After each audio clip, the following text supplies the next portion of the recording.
Does that mean we have to start?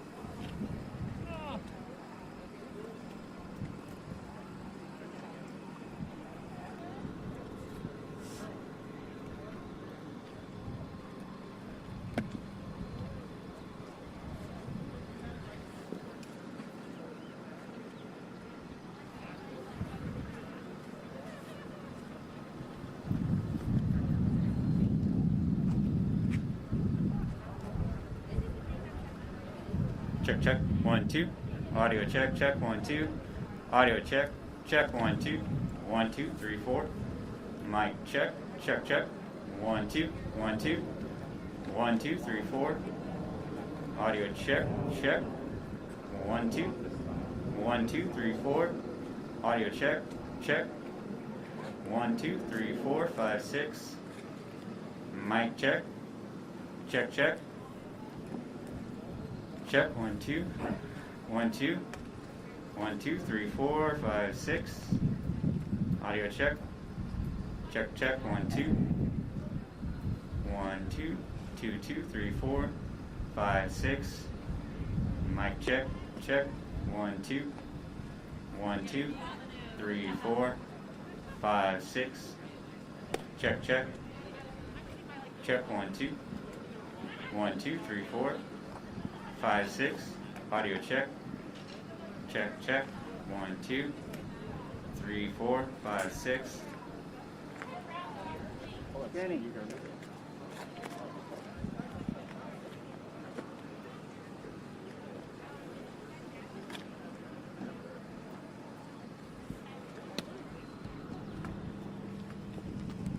Guys, can you step back in line?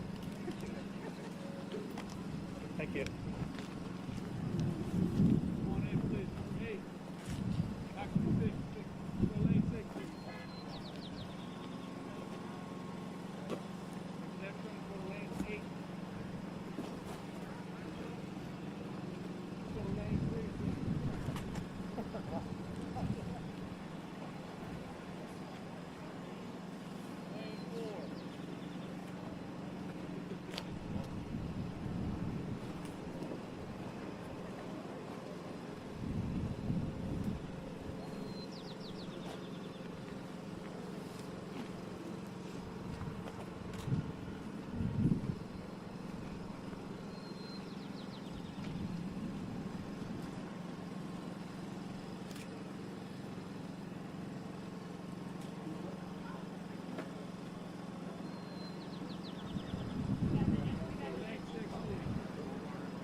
All right.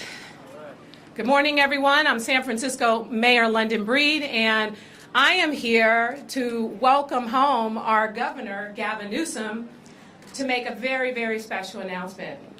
But I do want to start by just really, really thanking the UCSF team, all the runners, all the nurses, all the doctors, all the people who have been on this site since January of this year, vaccinating thousands of San Franciscans. I want to also thank our disaster service workers, people who work for Muni, who work for different city agencies, the library.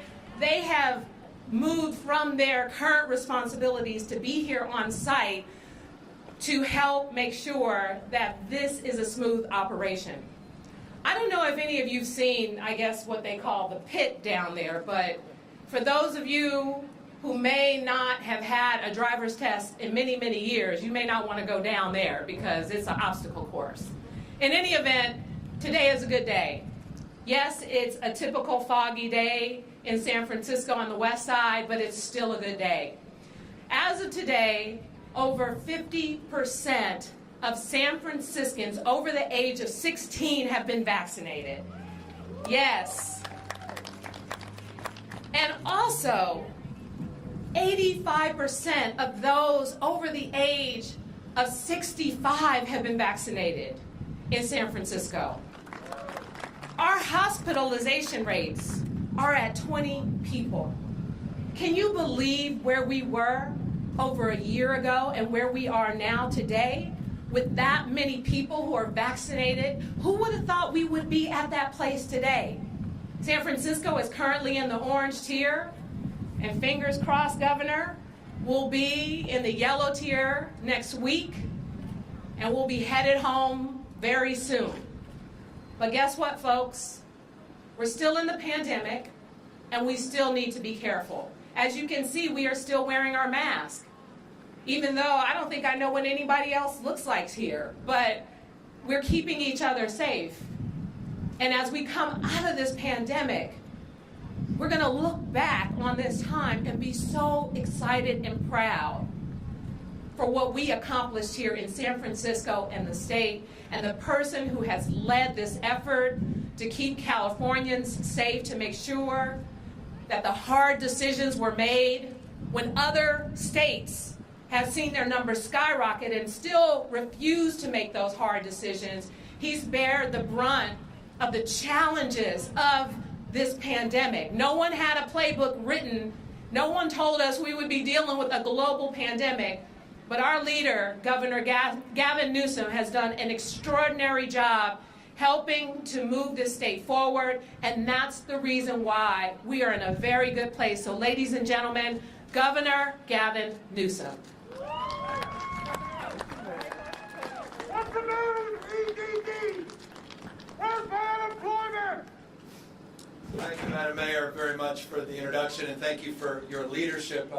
Dr. Colfax, let me just acknowledge that you guys have been leading this state in terms of your vaccine efforts, that 80+% for everybody 65 and over, 50% of folks now getting their first dose is substantially higher pace of administered doses than the rest of the state. So I want to compliment you, Mayor, on your extraordinary job, compliment the partnerships that you have established, including the partnership here with UCSF, the community college site, a site that, as the mayor proudly told me, has the capacity to administer over 5,000 shots each and every day. The only constraint is manufactured supply. And I want to remind everybody that we are designing a system here in the state of California that can provide upwards of 5.8 million vaccines to be administered on a weekly basis. Currently, we are receiving about 2.5 million, but we've designed a system that includes this site here that allows us to more than double that capacity. In anticipation, with expectation that we will be receiving more vaccines, you have noted that everybody now in the state of California, 50 years and up, is now eligible to receive their vaccine. We began that process, established that threshold on April 1st.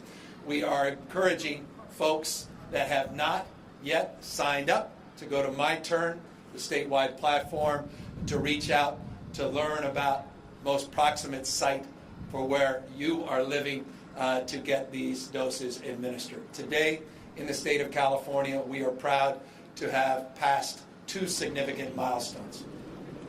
20 million administered doses in the state of California, and 4 million administered doses under the more important equity metric. Those two milestones, let's put it in perspective, are significant. We have administered more doses than all but 5 nations in the world. The state of California, that 20 million mark, represents over 7 million more doses than any other state in the country. That 4 million on the equity mark, to me, though, as I noted, is more important and significant.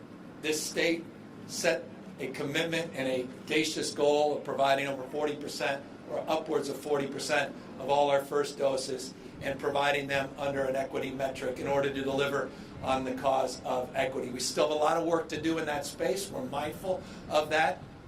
But that 4 million mark is as important as the 20 million mark. And today we have formally passed that. So what does that mean? It means a number of things. We're seeing death rates, mortality rates go down. We're seeing case rates stabilize. We have the lowest case rates in the United States of America. Over a 7-day period now, we have a 1.6% positivity rate statewide. We report today 1,367 cases. Still prevalent, still deadly, still a challenge that we need to tackle. And that's why we are mindful, as the mayor said, of the imperative and importance of not letting your guard down, not taking off your masks, maintaining your vigilance, and accessing, once your eligibility comes up, these vaccines. In anticipation and expectation that we do all of the above. And by the way, I'll repeat, continuing to wear face coverings, continuing to access vaccines, and continuing to administer vaccines in an equitable framework. If we keep the pace, we are moving now beyond the blueprint. We are announcing today that on June 15th, we will be moving beyond the blueprint, and we'll be getting rid of the colored tiers. We'll be moving past the dimmer switch. We'll be getting rid of the blueprint as you know it today. That's on June 15th if we continue the good work. We anticipate enough vaccines are coming into the state of California. With 2.5 million people just last week receiving the vaccine, we anticipate over 30 million people will have been vaccinated at least one dose by the end of the calendar month, with the expectation of an abundance of doses coming in from the federal government through the end of this month and into May. We can confidently say by June 15th that we can start to open up as business as usual, subject to ongoing mask wearing and ongoing vigilance. So this is a big day in terms of the pandemic and the journey that we've been on, as the mayor noted, over the course of the last year. And this is an important milestone today, that 20 million and 4 million equity mark. And this is a compliment to all of you, to the mayor, to all the work that's being done by local health officers all up and down the state of California. At the end of the day, the state vision is realized at the local level. And so again, I want to just congratulate and applaud all the local partners, community-based organizations, all the work that's being done in a very culturally competent manner, in language, all across the state of California, and that real commitment, again, to delivering on the issue of equity. So I want to thank the mayor.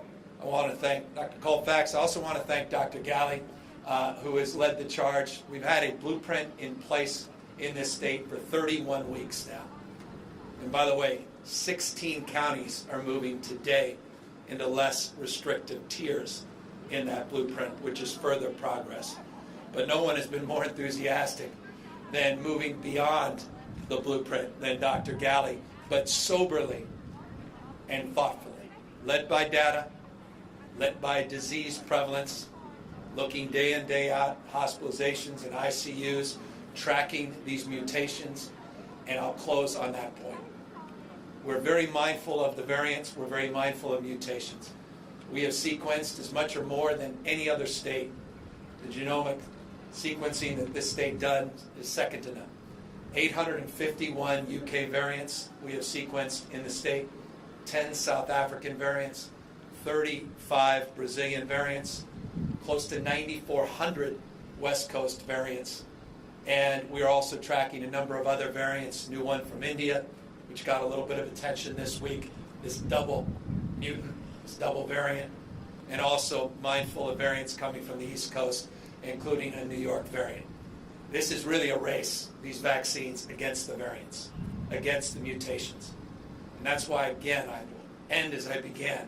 It is incumbent upon all of us not to announce mission accomplished, not to put down our guard, but to continue that vigilance that got us where we are today, the lowest case rates, positivity rates, that is in America. We are seeing bright light at the end of the tunnel. And on June 15th, all things being equal, we continue that good work. We'll have moved beyond that blueprint, and we'll be opening up this economy and business as usual. So with that, we're happy to take any questions, and again, just want to thank everybody for all their extraordinary work. Thank you, Governor. Guy Marzorati with Sorry, do it over there. Guy Marzorati with KQED. Question about the Coliseum vaccination site. We heard confidence from the Vice President and Senator Padilla yesterday that that site could be extended past next week. Do you have any more details today on how that might work, specifically in regards to the supply of vaccines? Well, both sites will remain operational, both the Alameda site and the LA site at Cal State LA. Both are remaining operational. It'll be a seamless operation. The only change is that we're not going to get the direct allocation of vaccines from the federal government. That's the only change. Otherwise, there'll be no perceptible change in a meaningful way to the public. The issue, again, is constraint. The issue is supply, manufactured supply. So we're working with the county, and in the case of Northern California, specific to Alameda County, working with two counties, working with Alameda County and Contra Costa County, forming a regional partnership with FEMA, Cal OES, with those two counties, and we'll be matching the allocations coming from those two counties with the state allocation of vaccines. We were not successful at extending beyond the commitment that the federal government made, and that commitment, by the way, was the first commitment in the United States. So we're very grateful to the Biden administration and to Vice President Harris for their commitment to the state of California. But they made that commitment. They said when that commitment ended, they held to their word, and now we'll be taking over at least the vaccine supply component and matching it with the counties. Hey, Governor, thanks for doing this. This is Ben Christopher with Cal Matters. So you mentioned June 15th, assuming we meet these conditions, that we're going to be back to a sort of a pre-pandemic business as usual. Does that mean that schools K through 12, June 15th, will be required to open back up or maintain sort of a pre-pandemic posture? I want kids back in person. I want kids back in school safely for in-person instruction. We've made this crystal clear since we put out a proposal in December. And on June 15th, we anticipate there'll be no barrier to getting all of our kids safely back, not just K through 12, community colleges, including institutions of higher learning. So on June 15th, the answer to your question is yes, affirmatively. We will expect our kids safely back in person instruction to the extent that June 15th calendar is consistent with any ongoing in-person operations, at least K through 14. So there's an expectation but not a requirement? There's an expectation across the board, and we'll continue to work with the legislature. We'll have more to say as it relates to furthering the cause of expectation. But there'll be no barrier to having our kids back in in-person instruction, and that is the expectation, and you'll be hearing more about our efforts to more firmly and foundationally advance that cause. Great, thank you. Hi, Governor. Fiona Keller here with the Mercury News. Two questions on the June 15th news. So what standards will you be using in terms of vaccination rates, hospitalization thresholds to make that decision? And secondly, will local jurisdictions be able to maintain stricter rules? Yeah, look, at the end of the day, we're going to be very mindful of these variations, or these variants and these mutations. We're mindful of disease spread. We're going to be mindful of hospitalizations. So we're going to watch all of the above. We're going to make sure that we're meeting the equity marks that we've set forth. By the way, we went from 2 million vaccines 23 days ago to 4 million under the equity mark. We anticipate conservatively, again, and this is just assuming an old pace. Let's do the conservative pace. 2.5 million doses last week. By the end of this calendar month, north of 30 million people will be vaccinated with at least one dose in the state, or at least will have administered 30 plus million doses. I want to remind everybody that in California currently, there are about 32 million people that are eligible to receive a dose of vaccine. So we're getting to a point where the vaccine administration, and that's just in a month, extrapolated 10 weeks out, we're looking 10 weeks out, that our expectations, the vast majority of people that want, in fact, we believe everybody that would want a vaccine will have had the opportunity not only receive a vaccine, but will have had that second dose of the vaccine, will have had the opportunity to see at least a few weeks of those vaccines in people's arms, so the stability and the efficacy of those vaccines will be at peak. We anticipate that the case rates will stabilize, and we anticipate that we will not see a significant increase in hospitalized patients that have received a vaccine, and that's a metric to which we are marking consideration as it relates to our broader surveillance. Dr. Galley, I want to come up. You can talk a little bit more because we have not put precise numerics to that because we're working with the counties, but we broadly are monitoring at least those categories and 5 total categories as it relates to that question. Thanks, Governor and Mayor. Thanks for hosting us, and Dr. Kofetz, thank you for all your hard work. Indeed, we'll be looking at hospitalizations in particular. We're enjoying low hospitalizations across the state. You heard today 20 patients hospitalized in San Francisco with COVID. It's a tremendous number in the face of what we've been through over the last year. But we're particularly concerned about not just the hospitalization numbers, but also who's being hospitalized. Are those who've received the vaccines being hospitalized? We're looking internationally on the East Coast and the Midwest, and we're seeing many of those who are hospitalized today with COVID as those who have not yet received the vaccine. So the governor's point that this is a race, basically, between vaccines and variants and additional cases is key. So we're going to keep a close eye, not just on that hospitalization rate and number, but actually understanding who's in the hospital and whether those who are vaccinated are the ones who are hospitalized. If that is the case, and we see a number of people who are hospitalized that have received the vaccine, that's a different level of concern, and we'll be talking about that, like the governor said, with our local partners. Looking at vaccine supply, we often talk about accessibility, ability to get a vaccine in a timely way. So looking at what's reasonable to get a vaccine, a couple of weeks from people's interest to being able to get that vaccine appointment is going to be a key marker that we'll be watching closely. Taking feedback from our county partners, our pharmacy partners, our federally qualified health centers, our big health systems to make sure that all individuals who are eligible have a chance to get vaccinated in a timely way. And then looking at that approximately 8-week period, a couple weeks to get the vaccine or to get the appointment, and then about 6 weeks further down the road to see both shots administered. And then that couple of weeks to begin to see peak antibody response so people can enjoy that protection and move around the state and our counties with confidence. Governor, follow up on the Oakland Coliseum site.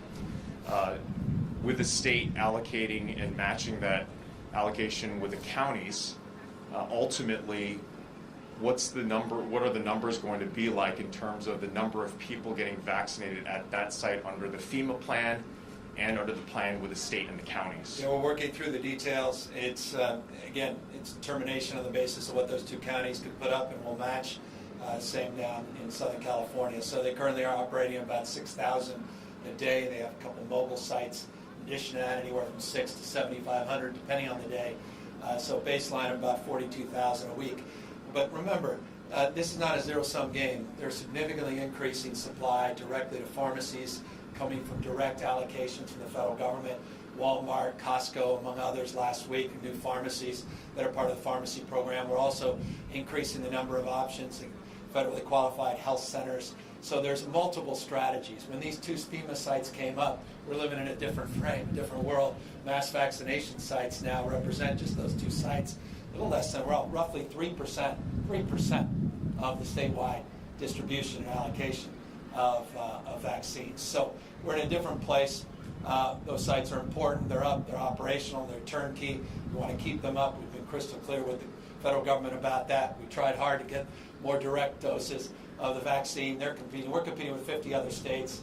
I can assure you, it's just for what it's worth. I've talked to a number of the governors. They're a little envious that California got 2 sites, and we were the first state to get the 2 sites. Many other states, vast majority, haven't even gotten 1 site. So that's what we're competing on. against with the federal government. So they made commitment to us. They fulfilled that commitment. And now we're working through with the counties to figure out what their doses are on the basis of this. The reason we can't answer that question is that the question requires new updated information from the federal government.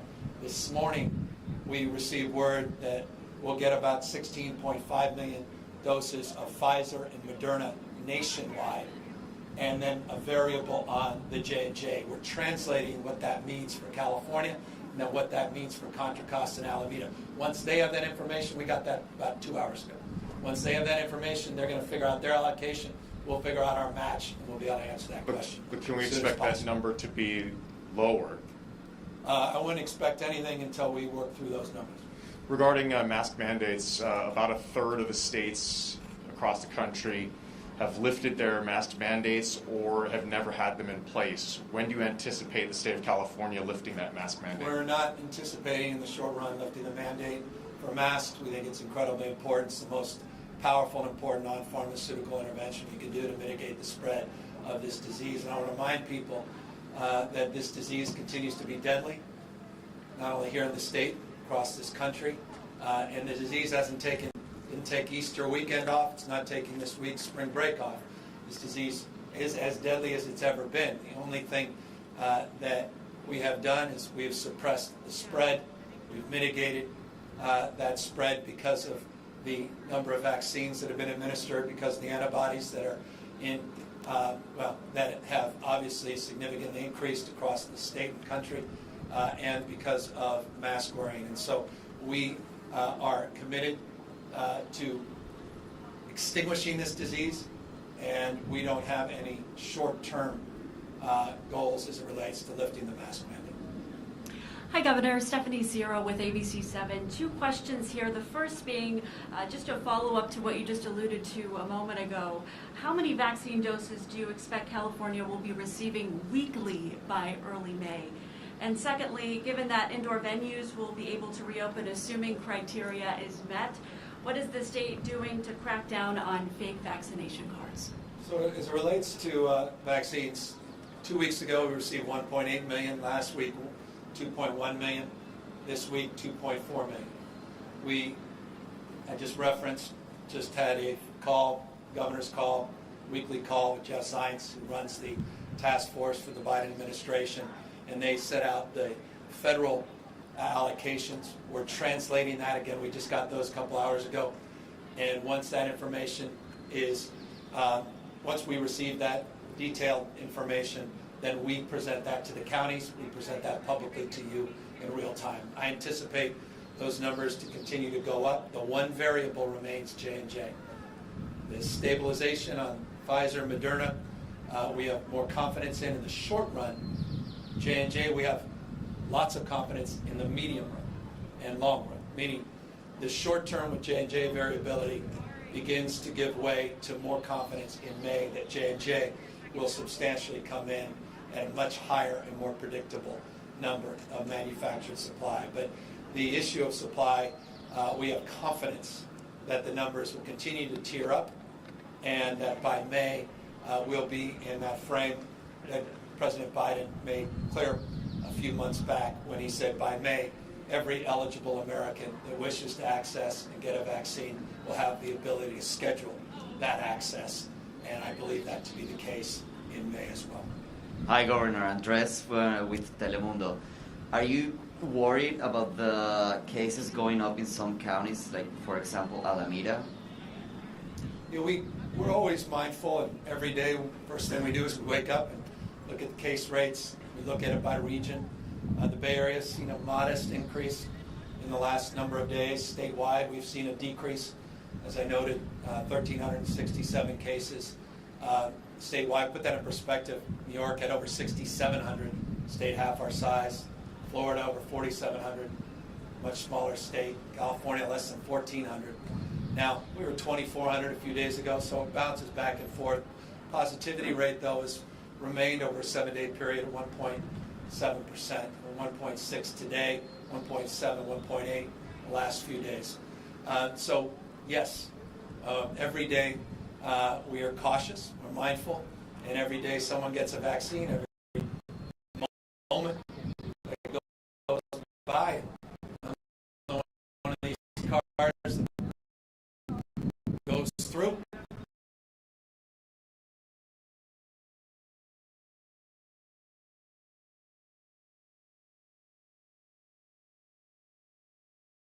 That come into California and reintroduce COVID into our population when we are moving towards herd immunity. And secondly, once June 15th passes, could the tier system come back afterwards if our rates go back up? Well, look, the one thing we're mindful of is you don't know what you don't know. With these mutations, with these variants, with the reality that they're experiencing in places like India, Germany, Italy, France, the challenges they're seeing around the rest of the world, the fact you're seeing increased cases in other states, 16 plus states have seen pretty significant increases in the last few weeks. You got to be open argument, interested in evidence. So there's always the prospect. We're always going to be led by data, led by reality, and the experience, lived experience on the ground. But our expectation is if we're vigilant, if we don't spike the ball, if we don't, announce mission accomplished, we continue to do the good work that we've done, that by June 15th we'll be beyond that blueprint and we'll be back to a sense of normalcy. But again, mindful of the importance of masking, particularly indoors. As it relates to the issue of people coming from overseas, and for that matter, even out of state, we are aligning our efforts very closely with the CDC and the recommendations. Just last week, we made an update to our state guidelines as it relates to travel restrictions. We had a 120-mile restriction. We brought in that statewide. We have very specific language that was updated in that guidance that we put out last week as it relates to out-of-state travelers. And we put up guidelines as it relates to international travelers, particularly those seeking to join conventions here in the state, and requirements around vaccinations and testing. And so the concern is real. We maintain strict guidelines in that space, and we'll continue to monitor based upon what's actually happening, not what we want to happen, but actually what is truly occurring in real time. Hi, Governor. Megan Bobrowski from the San Francisco Chronicle. I have two questions. First one is, come April 15th, will the state be able to meet will the supply be able to meet the demand for vaccines, and will people be able to sign up early before April 15th to get the vaccine? And the second question is, I know Alameda County previously said they aren't able to take over the Coliseum by Sunday. Will the state then be leading the effort, or what is the... No, FEMA's... thank you for the question, because I really want to clear this once for all. The site's going to continue to operate. FEMA is going to continue to provide the support. They've been crystal clear about that for some time. There's just been ambiguity, and I guess I'm appreciating the nuance. There's been ambiguity about only one thing, that's supply, direct allocation of supply. And we fought hard to get that supply extended. They couldn't do it. So with that in mind, we'll figure out the supply, but all the money that they've supported that operation and backed the operation with will continue to flow, and all the personnel that we need will continue to flow and support that operation. We have augmented our efforts beyond just that site, and will continue to increase the total number of available opportunities for people to access these life-saving vaccines. As it relates to, again, the details as it relates to supply, we'll be forthcoming about that when we have more clarity later, hopefully this afternoon, once we're able to assess that 3-week window in terms of the supply coming in to the state. And forgive me, the first part of your question? Sure. Will residents 16 and older be able to sign up for the vaccine before April 15th? Yeah, you can go to the My Turn app, but again, not everybody's on My. So the reason this is a nuanced question, the answer is yes with the My Turn. Other counties may still be working through their own systems, but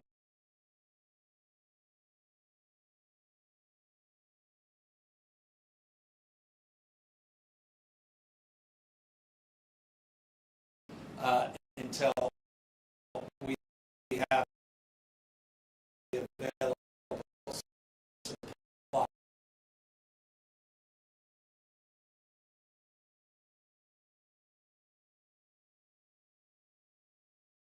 improves the eligibility for 12 to 16-year-olds. So we'll try to mark and progress in parallel with the CDC. But again, I caution everybody, on April 15th, we don't anticipate a substantial increase in available supply beyond what we are receiving this week. Modest, but not substantial. Hey, Governor, Jeremy White with Politico. I think there is an expectation as we move into the recovery phase that that will be the focus of the legislature. Your State of the State speech was very focused on recovery, not delving too much into other policy areas. But there are a lot of ambitious bills out there, everything from banning fracking to single-payer health care to police decertification. Is there the capacity or the appetite to take on some of these big issues this year, particularly those that could be economically disruptive, or do you think the legislature and your policy team need to be narrowly focused on economic recovery? Economic recovery is, to me, significant, not narrow, but I get the broader point. We haven't backed off on making transformational change. We're not backing away from our efforts with CalAIM. This is a once-in-a-generation opportunity to completely reimagine our substance abuse, behavioral health, and mental health delivery system here in the state of California. We were not timid. We were quite bold in January, anticipating a modest surplus that's grown substantially. Surplus well in excess of $25 billion today. That doesn't even include the $26+ billion we'll be receiving from the federal government from the stimulus. So we want to be as bold as the challenges are big in this state, and we'll continue to support transformational ideas and thinking. But we're also mindful a lot of the surplus, not a lot, vast majority is one-time in nature. We're going to maintain our fiscal stance, our fiscal prudence. We have the highest reserves in state history. We're going to be paying down more money on our long-term obligations, pension obligations, than any other time in our state's history. Our bond ratings, one of the highest it's been in over 2 decades. We'll continue to do what we can to set aside dollars for a rainy day.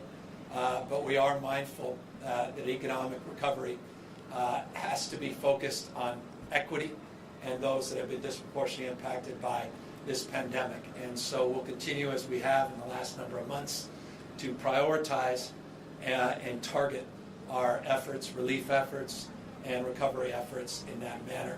But no, the answer to your question, Jeremy, is we're committed to being bold and transformational, but we're also mindful that we cannot oblige or obligate dollars over the long term that we don't have. And so we'll continue to also be pragmatic in that respect.